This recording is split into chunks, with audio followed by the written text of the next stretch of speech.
நதிகளை ஏமாற்றும் இரட்டை காகம். வடை சுடும் பாட்டியிடமும் பெரியவரிடமும் வடியை தீடும் காகங்கள். மர நிழலில் ஒரு பாட்டி வடை சுட்டு கொண்டிருக்கின்றார்.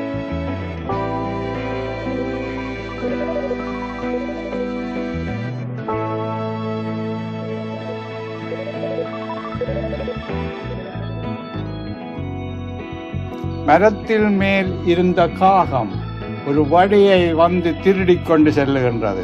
இதே நேரம் கடைத்தெருவிலும் அந்த தாத்தாவிடம் இருந்து ஒரு வடையை இன்னொரு காகம் பறித்து செல்லுகின்றது.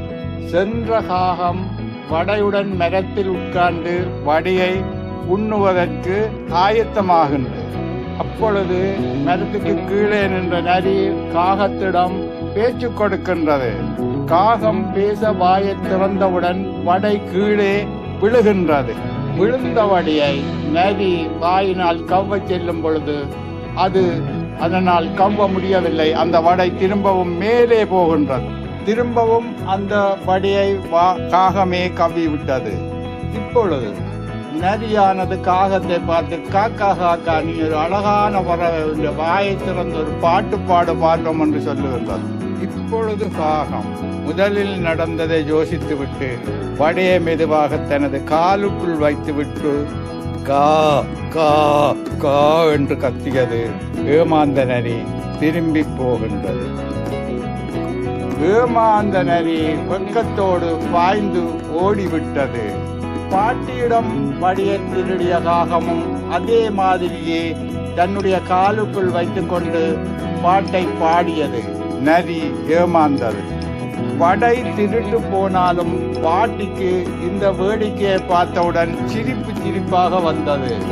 பாருங்கள், காகங்கள் எல்லாம் திருட்டு காகங்கள், அதோட இப்ப புத்தி உள்ள காகங்களாக மாறிவிட்டது.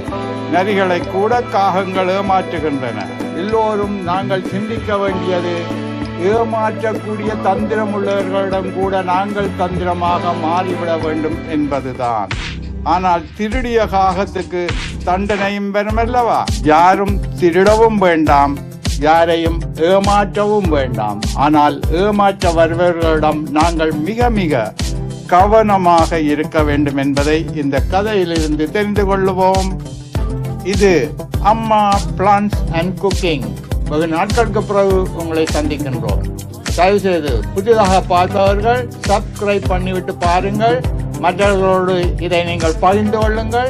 உங்களுடைய கருத்துக்களை எங்களுக்கு கண்டிப்பாக தெரிவியுங்கள்.